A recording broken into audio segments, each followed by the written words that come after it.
if you're trying the Fantasyland cheesy Brat. Yeah, it's from Edelweiss. It's near Manor.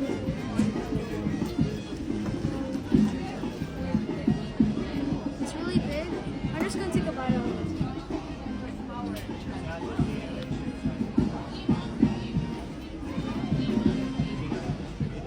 I didn't get the hot dog. I only got the bread.